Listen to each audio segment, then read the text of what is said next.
Karena sudah terbiasa merakyat dalam kehidupan sehari-harinya di ibu kota kerajaan Galuh, siapapun tidak akan curiga jika Pangeran Surotama alias Sang Manara berhubungan baik dengan Ki Anjali Domas, yaitu seorang tukang pandai emas. Masyarakat hanya mengira kalau putra mahkota Prabu Permana di Kusuma ini sedang berguru membuat perhiasan emas permata. Masyarakat pun sudah terbiasa bertegur sapa dengan sang pangeran yang ramah ini, tapi mereka tetap hormat. Banyak yang sudah terbiasa akrab dan menyayanginya. Terlebih, masyarakat pun turut prihatin setelah kematian ayahandanya, karena belum mengetahui bila pembunuh yang sebenarnya adalah Tamperan Barmawijaya. Ki Anjali sesungguhnya adalah salah satu mantan komandan regu prajurit yang sekarang menjadi agen rahasia Geger Sunten. Dialah yang merekrut pasukan di ibu kota hingga mencapai sebanyak 799 orang mantan prajurit. Mereka adalah sisa-sisa Laskar Galuh dan Indra Prahasta yang berhasil meloloskan diri dan sekarang mengaku sebagai Pandai Domas Kurang Hiji. Usaha Ki Anjali pun terus berkembang menjadi pandai besi pembuat perabotan, termasuk perkakas perang terbesar di Galuh. Sedangkan anggota pasukan yang berdiam di Geger Sunten sehari-harinya sebagai petani, pemburu, dan penjala ikan di sungai. Lama-kelamaan, partisan Geger Sunten mendapat sumbangan anggota pasukan juga dari raja-raja daerah bawahan Saunggalah, bekas kekuasaannya Tritunggal, yang terdiri dari Pandawa Wulan Tumanggal. Waktu penyerangan ke ibu kota Galuh direncanakan akan dilakukan pada saat Pesta Sabung Ayam sebagai tradisi tahunan Galuh yang menjadi kegemaran Tamperan Barmawijaya.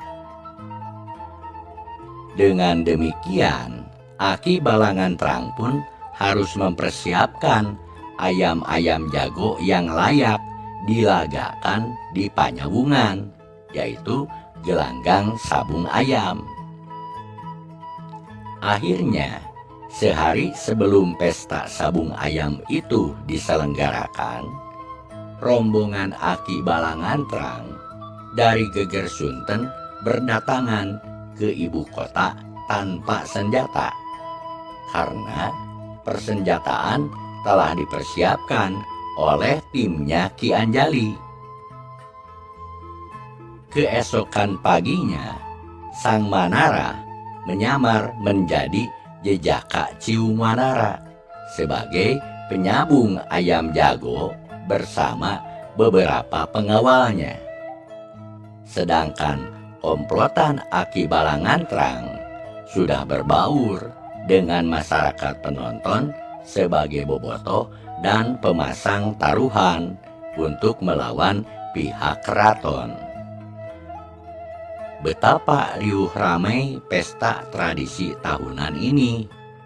Banyak dikunjungi masyarakat yang berjubel di sekeliling alun-alun, karena banyak pedagang dan pendatang dari luar ibu kota Galuh yang dimeriahkan dengan tabuhan kendang pencak dan pertunjukan seni lainnya.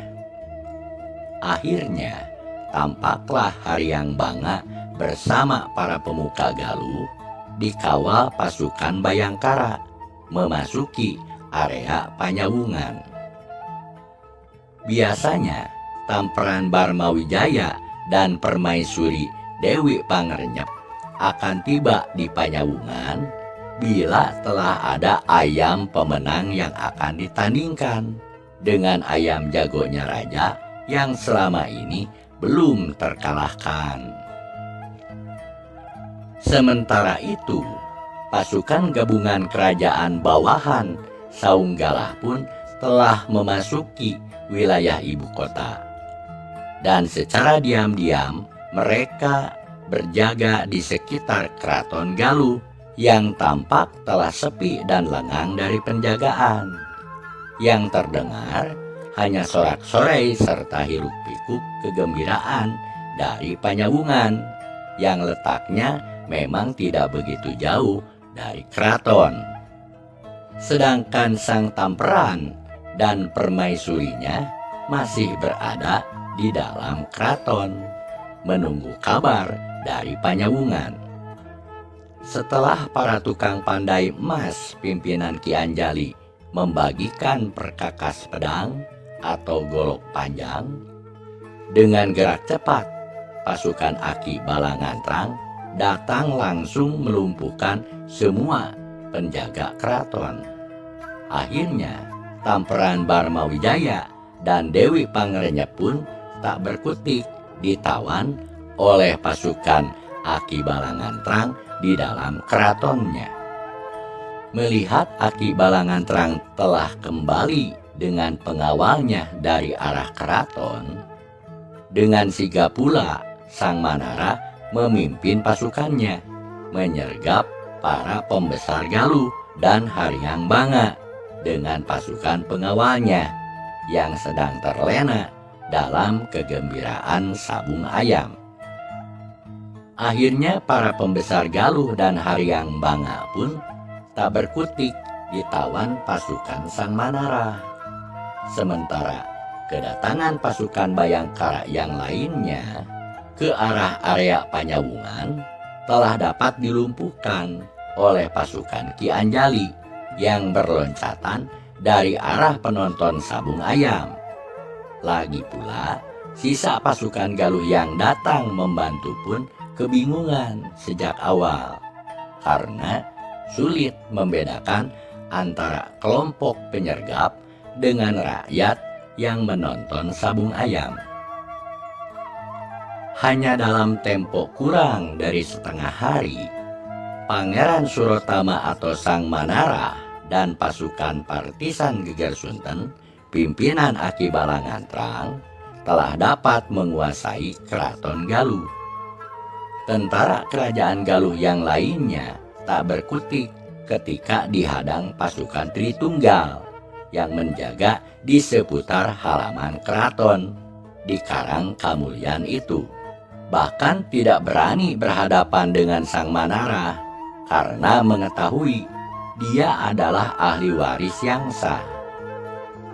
Akhirnya Tamperan Barmawijaya, Dewi Pangerenyep, dan beberapa pembesar Galuh yang dianggap terlibat dalam pembunuhan Prabu Permana di Kusumah pun dipenjara dalam kurungan jeruji besi. Ternyata Sang Manara juga mengetahui kalau Dewi Pangerenyep sering menyakiti Dewi Naganingrum, yaitu ibunya Sang Manara. Sang Banga yang sejak kecil diasuhnya di lingkungan keraton, akhirnya dilepaskan dan diberi kebebasan seperti kehidupan sehari-hari sebelumnya.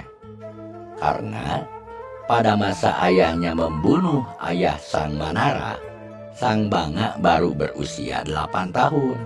Sehingga Sang Manara menganggap Sang Banga tidak terlibat kesalahan. Namun lama-kelamaan, Sang Banga yang kini beranjak pemuda bimbang akan arti kebebasan dan kasih sayang Sang Manara apabila ayah ibunya sendiri masih di dalam penjara. Suatu malam, di saat Prabu Sorotama atau Sang Manara sedang gotrasawala dengan para pembesar Galuh, Sang Banga pun menyelinap dan membunuh 2 orang penjaga penjara. Sang penjaga penjara mengira Sang Banga datang sebagai kunjungan biasa untuk menjenguk ayah ibunya. Ternyata Sang Banga membawa kabur ayah ibunya keluar dari jeruji besi, menerobos kegelapan malam menuju Semak Belukar. Namun segera diketahui oleh pasukan Bayangkara. Akhirnya Sang Manarah dan pengawalnya mengejar para buronan itu menuju Semak Belukar. Menyadari Sang Manarah dan pasukan pengawal telah dapat mengejarnya, Sang Banga pun berbalik menghadang dan menyuruh ayah ibunya melanjutkan pelariannya. Sang Banga pun menerjang pasukan pengawal dengan membabi buta. Namun Sang Manarah segera menyuruh mundur kepada semua pengawalnya karena khawatir Sang Banga terluka. Sang Manarah pun membujuk Sang Banga bagaikan kepada adiknya sendiri. Sang Manarah hanya memberikan hukuman kepada ayah ibunya Sang Banga yang bersalah telah bersekongkol dengan beberapa pengawalnya untuk membinasakan rajanya sendiri. Namun Sang Banga sudah gelap mata dan nekat siap mengorbankan diri demi membebaskan ayah ibunya.